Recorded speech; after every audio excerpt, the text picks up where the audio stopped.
స్వామి ఒక్క నిమిషం, నాయి బ్రాహ్మణుల గురించి తెలియని ఒక గొప్ప విషయం చెప్పగలుగుతారా?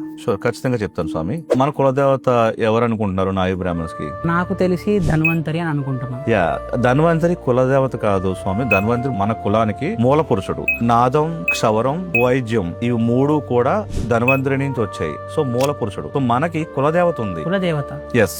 ఎవరు? ఆవిడ పేరు బాలమ్మ. బాలమ్మ.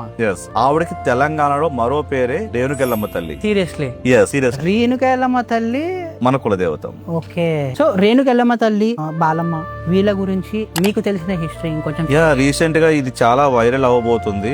మన రేణుకెల్లమ్మ తల్లి గురించి రాజమౌళి గారు రీసెంట్ గా మూవీ తీశారు, వారణాసి. అందులో చిన్న మస్తాదేవిని చూపిస్తున్నారు. చిన్న మస్తాదేవి. ఎస్. రేణుకెల్లమ్మకి పతి రూపమే చిన్న మస్తాదేవి. అంటే చిన్న మస్తాదేవిలోంచి వచ్చిన అమ్మవారే రేణుకెల్లమ్మ తల్లి. పరశురామ ప్రభు అమ్మవారిది హెడ్ కట్ చేసినప్పుడు ఆ హెడ్ వెళ్ళి ఏకవీరాలో ఐక్యమైపోతుంది.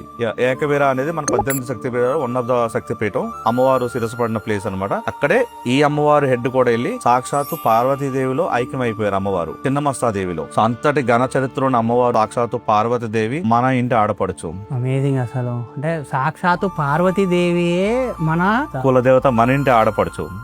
ఇది మనం చాలా ప్రౌడ్ గా ఫీల్ అవ్వాల్సిన విషయం. అమేజింగ్ అసలు. సో ఇలాంటి ఏదైనా ఇంట్రెస్టింగ్ విషయం మాకు తెలియంది ఏదైనా ఉంటే కమెంట్ సెక్షన్ లో కమెంట్ చేయండి. నాయి బ్రాహ్మణ కమ్యూనిటీ గురించి మన నెక్స్ట్ జనరేషన్ కి ఒక మంచి క్వాలిటీ ఇన్ఫర్మేషన్ ఇవ్వడానికి ట్రై చేస్తున్నా. అలా ఆ జర్నీలో విష్ణు గారు లాంటి వాళ్ళు నాకు దొరకడం చాలా అదృష్టంగా ఫీల్ అవుతున్నా. Thank you so much sir. చాలా మంచి ఇన్ఫర్మేషన్ ఇచ్చినారు. సో ప్లీజ్ కమెంట్ సెక్షన్ లో కమెంట్ చేయండి. మీకు కూడా ఇలాంటి ఏదైనా ఇంట్రెస్టింగ్ ఇన్ఫర్మేషన్ తెలిస్తే. నేను మీ వికాస్ రాచకొండ ట్రై చేస్తున్నా ఈ ఆర్గనైజ్ ఇండస్ట్రీని ఆర్గనైజ్ చేయడానికి అండ్ ఆల్సో ఒక క్వాలిటీ ఎక్స్పోజర్ ఇవ్వడానికి. Thank you.